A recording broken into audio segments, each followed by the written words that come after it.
Tuko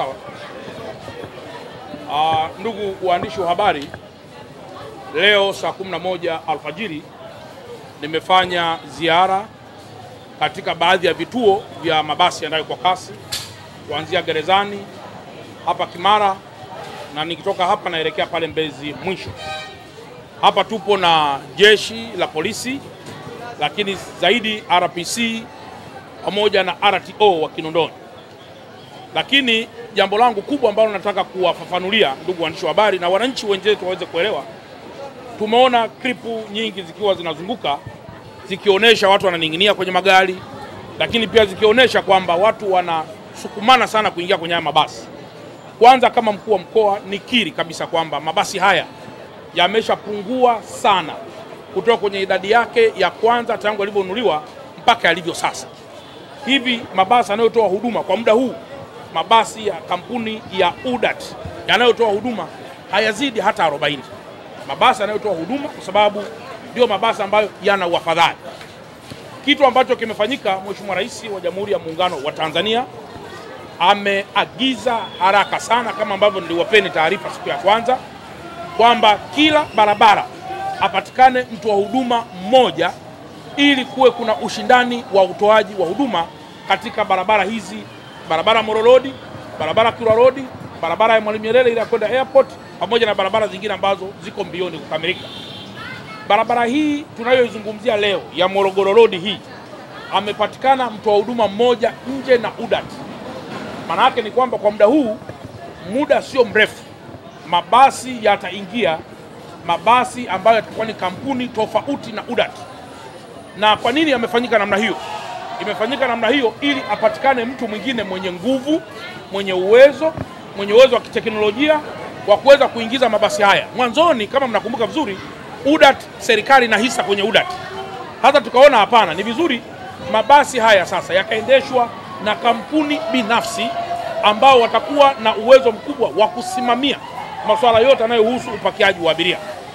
Lakini barabara ya Kilwa Road, ndugu zangu waandishi wa habari, na yenyewe tulisema ifikapo tarehe 15 mwezi wa 8 kutakuwa tayari kuna mabasi mapya yanayoingia kutoka nchini China. Ninayo furaha pia kuambia kwamba kweli ilipofika tarehe 15 magari yote yalikuwa yako kwenye bandari ya Dar es Salaam. Baada ya hapo ilikuwa ni kuanza kushughulika na masuala mengineyo, ikiwemo mambo ya import duty, mambo ya VAT, ili tuweze kuyatoa kwa release order moja ya mabasi yaweze kufanya kazi. Mabasi ya kampuni ya Moffat kwa njia ya Kilwa Road yaliyokwisha fika mpaka sasa yako 151, na mara ya kwanza tarehe 15 yaliingia mabasi 99. Hivi ninavyozungumza tumeyatoa yote bandarini, yako kwenye yadi ya pale Mbagala, ili kuyapata vibali vyote maalum na yaweze kuingia barabarani. Ninayo furaha pia kuwaambia kwamba Mungu akijalia, kwa namna ambavyo Mheshimiwa Waziri Mkuu amepata pia maelekezo kutoka kwa mamlaka na kutusimamia sisi, wiki hii mpaka wiki ijayo mabasi ya kampuni ya Moffat yatakuwa tayari yamekushaingia barabarani kwa ajili ya kufanya kazi kwa ile njia ya Mbagala. Sasa kilichopo kwenye barabara hii ni nini? Tulichokiamua kwenye barabara hii mpaka muda huu, kwa kuwa mabasi haya ni machache, na kwa kuwa mabasi haya demand yake imekuwa ni kubwa kuliko supply, tulichokifanya sasa, tumekushakaa na kampuni inayotoa huduma barabara ya Kilwa Road, ili angalau sasa baadhi ya mabasi yaanze kutoa huduma kwenye barabara hii ya Morogoro Road. Halafu mabasi ya Morogoro Road yatakapokuwa yamefika, mabasi haya ambayo tutakuwa tumeyaomba kutoka kwenye ruti nyingine yataendelea na ruti nyinginezo. Swala msingi ni lini sasa mabasi haya yanaweza kuwa yamefika kwenye barabara hii? Muda wowote kuanzia kesho, tunatarajia Mungu atakapojalia tutatue jambo hili angalau kwa nusu, tukiwa tunasubiri mabasi ya muda mrefu ambayo yamefika. Swali jingine, je, kwa nini labda mabasi yasije kwa haraka? Ndugu zangu, mabasi ya mwendokasi yanazalishwa kwa order. Lazima yawe na specifications ya mita 18, si mita ngapi. Kwa hiyo lazima upeleke specification kwenye kiwanda ili aweze kuzalishwa kwa mahitaji ya barabara hiyo. Hiyo ndio jambo la msingi ambalo nimeona ni muhimu niwaeleze ndugu zangu waandishi wa habari. Sasa nitoe rai kwa wananchi wetu. Kwanza, tunaendelea kuwaomba msamaha mkubwa sana na kuwataka radhi, kwa sababu tunajua hamna serikali ambayo ina nia ovu na nia mbaya ya kuwataka wananchi wao wahangaike. Yote hii je, mnafahamu kwamba Mheshimiwa Rais wa Jamhuri ya Muungano wa Tanzania ndiye ameleta mfumo maalum wa kuhakikisha kwamba huduma hizi zinatolewa kwa ushirikiano mkubwa kati ya private sector na government sector. Kwa sababu tukiwa sisi tu kama serikali, kuna baadhi ya vitu pia tunaweza tusiwe perfect, na tukiwa wenzetu tu wa private sector kuna baadhi ya vitu pia wanaweza siwe perfect. Na ndio maana sasa huduma hizi zitatolewa kwa ubia, ili sasa tusile hasara wala tusiingize tena kwenye mabasi mabovu, na imewekwa sheria maalum mabasi yakae muda gani na muda gani mabasi yaweze kuongezeka.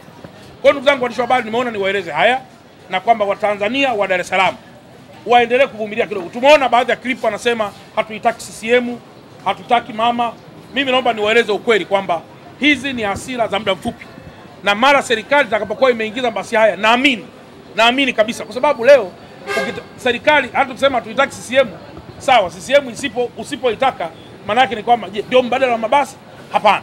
Lazima tutatue mambo haya kwa kutumia kauli moja, kwa kutumia ushirikiano, kwa kujua kwamba hatuna nchi nyingine. Mabasi haya yanapoanza miaka mingi nyuma, watu wengi sana waliyabeza na kuonesha kwamba ni mradi wa aina gani, lakini kadiri siku zinavyozidi kwenda wamekuja kujua kwamba mabasi haya kumbe ni msaada mkubwa mno, na mnachokiona leo ni kwa sababu demand ni kubwa ya mabasi hayo, ndio maana wanasukumana mlangoni. Ingekuwa sio kitu kizuri, wala usingemwona mtu anaingia kwenye hayo mabasi. Kwa hiyo kwa sababu ni huduma nzuri, ndio maana kila mmoja anayapenda mabasi hayo. Kwa hiyo hakuna namna, serikali lazima kwa namna yote isimamie jambo hilo. Na katika hili namshukuru sana Mheshimiwa Waziri Mkuu wetu wa Jamhuri ya Muungano wa Tanzania, ambaye amekesha usiku na mchana kuendesha vikao vya namna ya kuweza kutatua jambo hili kwa njia ya kudumu. Na mara mabasi yote atakapokuwa amefika, nina imani Mheshimiwa Waziri Mkuu atatuelekeza zaidi kwamba sasa ni hatua gani itakayofuata, ama kwa mamlaka zingine za juu kuweza hata kuja kuwaeleza tena Watanzania, na pengine kuwaambia Watanzania wasiwe na wasiwasi tena kuhusiana na huduma hii ya mabasi yaendayo kwa kasi. Kwa baada ya kusema haya, ndugu zangu waandishi wa habari, naombeni tena tukawe mabalozi wazuri. Leo hatuna nchi nyingine ya kuijenga, ni nchi yetu wenyewe. Tumepata changamoto jambo hili, tuvumiliane kwenye changamoto hii ili tuweze kuitatua. Hata ndani ya nyumba zetu huwa kuna changamoto, na changamoto hazitatuli kwa siku moja. Zipo changamoto kwa nature tofauti utatuliwa kwa siku moja, na kuna nature zingine hazitatuli kwa siku moja. Wengine wanasema kwa nini tusiingize mabasi ya kawaida yapite hapa? Hapo tunaweza tukaleta disaster kubwa, kwa sababu tunafahamu milango ya mwendo kasi ipo upande huu kwa sababu ya namna structure za stand zilizojengwa, lakini mabasi ya kawaida hayana structure hizo. Kwa hiyo watu watakuwa wanashukia huku, wanagongwa, wanakufa, mwisho anakuwa tena matusi kwa serikali. Kwa hiyo naombeni tuendelee kuwa na huo uvumilivu. Nishukuru jeshi la polisi, kwa sababu wapo baadhi ya watu ambao wanadhani wakiona watu wananing'inia wanaweza kuliona jeshi la polisi kwamba halina msaada. Hapana. Tunacho struggle hapa ni kwamba tumekwisha ona tatizo na lazima tusaidiane kwa pamoja kwa njia za kawaida. Juzi polisi aliposimamisha basi ya mwendokasi, mle kwenye basi wakaanza kupiga kelele, hatumtaki polisi, hatutaki jambo hili.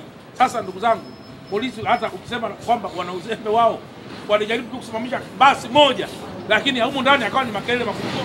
Tuvumiliane, twende kwa busara ili nchi yetu iweze kwenda vizuri. Kuna swali lolote?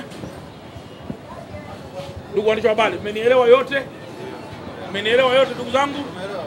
Basi nawashukuru sana kwa kunielewa, na kama kuna mtu yoyote anadhani ana swali ili aweze kuripoti kitu ambacho kipo sahihi na kimetoka kwenye kinywa changu mimi, aniulize swali. Kwa sababu mwandishi wa habari ni agent mkubwa wa taarifa za serikali kwa wananchi na taarifa za wananchi kwa serikali. Kama mmenielewa, basi nawashukuru sana na asanteni sana.